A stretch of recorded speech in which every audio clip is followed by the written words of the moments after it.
encontro internacional CITESCOM, estudos semióticos, gêneros discursivos e ensino na contemporaneidade, contamos com a palestra do professor Dr. Fabrício Lopes da Silveira. Ele atualmente atua na Universidade do Rio Grande do Sul, a Federal, e leciona há aproximadamente 22 anos, né, professor? E ele veio ao nosso segundo encontro internacional aqui na Universidade do Estado do Amazonas, lançar o seu livro, falar sobre ele, falar sobre os estudos que motivaram a sua escrita, né, a sua construção. E eu queria primeiramente perguntar, eu comecei a ler o livro ontem e estou bem empolgada com a leitura. Eu queria saber quem foi essa grande figura, para início de conversa. Bom, o personagem central do livro é um personagem histórico. É um sujeito que nasceu no final do século XIX e veio a falecer em 1916, no período entre guerras, né? E foi um personagem que trabalhou num circo, foi tido na época como o homem mais alto do mundo. Então é uma figura um pouco que para mim assim, se tornou bastante atraente por uma série de questões. Assim. Primeiro, por habitar e viver nessa transição de século, e por habitar nesse mundo que eu poderia dizer que é um mundo pré-midiático, digamos assim. Por ser um artista de circo, por exemplo, né? Por ter ganhado naquela época muita notoriedade, por ter se convertido, então, em função da sua própria corporalidade, assim, aberrante, vamos dizer assim, uma espécie de celebridade da época, né? Uma celebridade midiática, antes de que nós tivéssemos efetivamente um sistema de mídia assim, instituído na sociedade. Então, por tudo isso, assim, Hugo Batista. Ele se chama Hugo Batista, e por tudo isso, Hugo Batista me pareceu um personagem digno, assim, de construir alguma narrativa, algum trabalho, assim, textual, de dar vida, acionar, reviver o Hugo Batista, digamos, né, textualmente, e também de forma a fazer com que assim eu pudesse mexer com questões com as quais eu venho mexendo já há algum tempo, como pesquisador da área da comunicação que eu sou. Então, se tu me perguntar assim, quando começou a ser escrito o livro, é muito difícil precisar, né, essa gestação. Objetivamente, assim, eu acho que eu não sei dizer quando esse livro começou a ser escrito. Porque esses interesses que agora ganham essa forma aqui, né, esses assuntos, e o meu próprio interesse por esse personagem, isso tudo vem de longa data, eu imagino, né? Eu acho que toda a minha trajetória, eu acho que a gente não... os pesquisadores em geral, assim, acho que estão sempre um pouco repisando mais ou menos as mesmas questões, assim, que são as suas questões de motivação maior, né? Eu sempre me interessei muito assim, por essa figura do corpo visível na cidade, na mídia, para entender esses regimes de corpos assim, que habitam no espaço público. E esse é um caso. Mais uma vez, eu acho que o Hugo Batista me recoloca assim, diante desse tema. Como se produz, né, essas instâncias de visibilidade, a pedagogia do corpo também, né, que vai sendo produzida assim, de muitas formas, seja na literatura, seja no cinema, seja na televisão, pelas narrativas em geral, assim, estão, que a gente tem a todo momento ao nosso redor, assim, elas estão o tempo todo nos dizendo o que fazer, o que devemos fazer com os nossos corpos.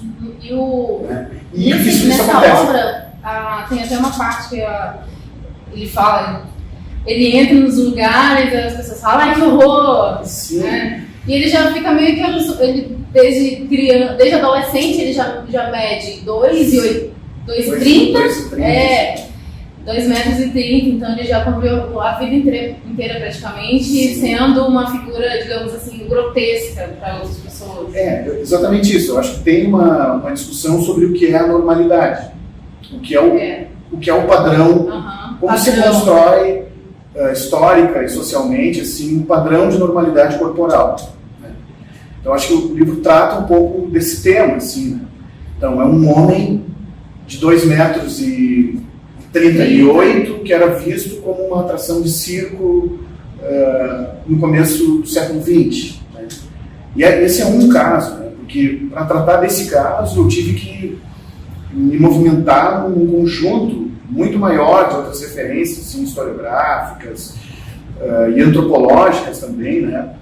Para ter elementos assim, para reescrever, para reinventar e reescrever como me pareceu de direito assim, essa história. E aí, esse é um personagem real, há uma biografia sobre esse personagem, e muito o que o livro faz é um pouco reinventar essa, meio livremente, mas reinventar essa biografia. Assim. Então aí eu invento situações, eu invento encontros, eu invento problemas, digamos assim, que supostamente esse personagem teria vivido, né?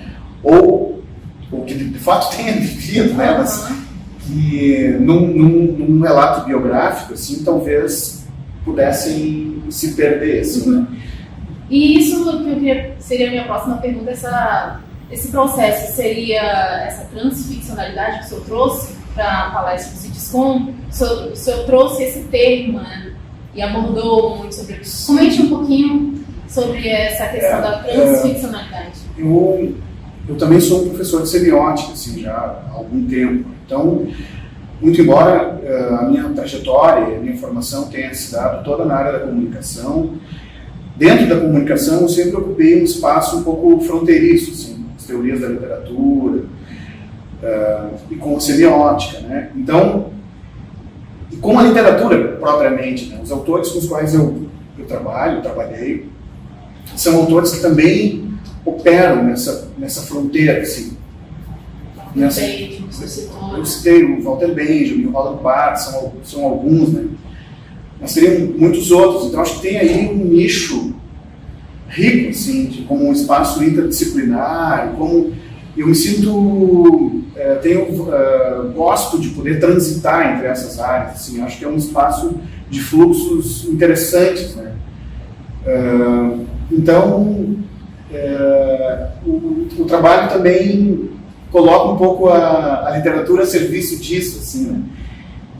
É como se eu estivesse tentando me valer da literatura ou de um recurso literário, assim, que eu dei o nome de transficcional, né, para tratar de questões que são um pouco também muito atinentes assim, à área da comunicação. Então, essa noção de transficcionalidade, quando eu comecei a mais objetivamente assim, a pensar nesse livro, ela veio de pronto assim, para mim, quase como uma espécie de um emblema, um rótulo assim, que caberia muito bem para o trabalho, né? Então, que me ajudava a definir o trabalho para mim mesmo, assim, né? O que vai ser isso? Então, a ideia do transficcional tinha um pouco esse efeito de um rótulo, de uma rubrica que me ajudava a entender. É um termo que me parece um pouco autoevidente, assim, autoexplicativo. Então, eu gostei desse termo por causa disso e também porque ele tem uma dimensão aplicada, né? Então, eu não fiz uma discussão teórica sobre transficcionalidade, eu fiz um trabalho transficcional. Né? Então, me parece assim que eu utilizei essa ideia de transficcionalidade mais como um dispositivo metodológico de escrita ativa, assim, ou de reescrita, no caso, né? Do que propriamente como um ponto para a realização de uma discussão teórica, de um conceitual teórica, bibliográfica, assim. Essa discussão teórica, conceitual, bibliográfica está acontecendo agora. Então, o que eu apresentei aqui ontem, no evento, é uma parte dessa discussão, né? A discussão já mais teórica sobre aquilo que no início, para mim, era apenas um procedimento, um disparador, assim, do trabalho. E aí, nesse sentido, essa noção de transficcionalidade ela é muito produtiva, assim, dentro desse cenário das teorias semióticas, né? Então, as semióticas dão diversos elementos, assim, para a gente pensar, ou trabalhar melhor, ou definir melhor, ou cotejar esse conceito, assim, de transficcionalidade. E onde o senhor atua, né, na Federal do Rio Grande do Sul atualmente? O senhor participa líder de algum grupo? Participa de algum grupo de pesquisa? O senhor possa estar indicando? Eu participo de um grupo de pesquisa, que é um grupo de semiótica crítica, e um outro grupo, uma outra universidade, chamado Processo Com, mais na área da comunicação mesmo.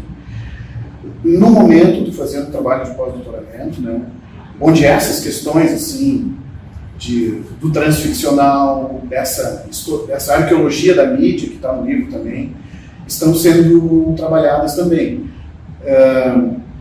Eu estou num outro processo de escrita nesse momento, né, mantendo um pouco essa ideia de explorar esses jogos ficcionais, assim, vou tentar trazer para o texto acadêmico, para as nossas práticas mais formais, instituídas, científicas, assim, alguns elementos do discurso literário, tentar produzir aí algum efeito, assim, algum tipo de conexão, de testar alguma coisa, assim, nesse sentido, de tornar esses discursos um pouco mais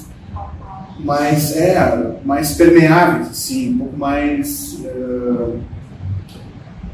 como é que eu posso dizer, que eles possam correr mais juntos, assim, justapor, então, tentar pelo menos esses dois regimes discursivos, assim, da literatura e do texto acadêmico comum, vamos dizer assim. Acho que vale a pena dizer também, eu não pude falar ontem, que durante o ano de 2017, que é o ano do grosso, assim, da escrita do trabalho, eu estou realizando uma oficina de criação literária que ocorre na PUC de Rio Grande do Sul há mais de 30 anos, que ela é coordenada pelo professor Luiz Antônio de Assis Brasil, que é um escritor conhecido, assim. E saíram dessa oficina já vários escritores, assim, importantes na literatura brasileira contemporânea, como Paulo Scott, o Daniel Galera, a Carol Ben-Simon, vários outros, assim. Então, ela é um lugar de formação de escritores no Estado. E essa formação que eu fiz ao longo daquele período ali de 2017, ela está um pouco no livro também. Então, o livro também é um pouco resultado de um processo mais formal, da minha parte, de aprendizado da literatura, da escrita literária. Então, e ao mesmo tempo, o livro também foi muito discutido com os meus alunos em sala de aula. Então, tem aí, nesse processo, um elemento de ordem de ensino-aprendizagem. Várias assim, contribuições. Porque ao longo desse ano, eu sou aluno de um escritor e eu sou professor dos meus alunos no curso de comunicação, na cadeira de semiótica, por exemplo, e em outras disciplinas. Então, versões do texto, ou esboços do texto, capítulos prontos, eu levava para a turma, para que eles me dessem nota, por exemplo, né? Para que eles discutissem comigo o que estavam achando disso, se fazia sentido na discussão da disciplina ou não. Os alunos, no processo, elaboraram, isso chegou a acontecer, me davam sugestões, assim, professor, tem que colocar tal coisa, ou então me corrigiam, né? Porque tem um conjunto de detalhes históricos, assim, que a gente tem que estar se posicionando, né? Então, por exemplo, numa época o personagem trabalhou como lenhador num vilarejo do norte da Itália. Então eu tenho que descrever o que era o machado que ele carregava, que ele usava, por exemplo. E o que era o machado para ele. Para ele, exatamente. Então, tipo assim, eu não encontro essa informação num livro de história. Mas eu preciso narrar isso, preciso descrever esse machado. Eu preciso inventar esse machado, assim, preciso inventar essa cena. Então, como é que eu vou me alimentar, né, de informações? Que seja semioticamente coerente. Então exatamente, isso tem que ser referencialmente correto, vamos dizer assim, né? Então, há que se ter aí uma espécie de precisão referencial, assim, né? Muito embora eu possa ter dificuldade de ter esses elementos, essas informações para produzir para o leitor uma impressão de veracidade, né? Isso é uma questão essencialmente semiótica, assim. Então tem esse caráter pedagógico implicado nesse processo. Não é só um processo de pesquisa, não é só um processo de escrita, né? Mas é também um processo de ensino-aprendizagem, onde eu figuro ao mesmo tempo como professor e como aluno, né? Então, eu acho, na realidade, que tudo isso é mais interessante. Vou fazer quase assim não é desmerecer o livro, mas eu acho que isso é tão rico quanto o próprio livro, entendeu? Acho que tem algo aí que está na borda, nesse contexto todo, assim, que não vem do livro, que não está no livro, mas que eu tenho condições, por exemplo, aqui no evento, falar a respeito disso. E eu acho que essas coisas também são muito ricas, assim, para além até do próprio livro. Na realidade, é como se para mim, como alguém que mexe com pesquisa, assim, e que está motivado por aquilo que eu não sei, né, isso é muito importante, né, de ter vivenciado também esse processo como um processo de aprendizado meu, né? Então, enfim, a oportunidade que eu estou tendo agora é um trabalho publicado e colocado no mundo, assim, de poder formalizar um pouco melhor essa experiência, no sentido, assim, dessas várias franjas aí que essa experiência tem. Realmente, Gigante Figura é, com certeza, uma obra muito rica, né? Eu já comecei a ler ontem mesmo. Daqui a pouco eu vou pedir um autógrafo, esse aqui é o meu.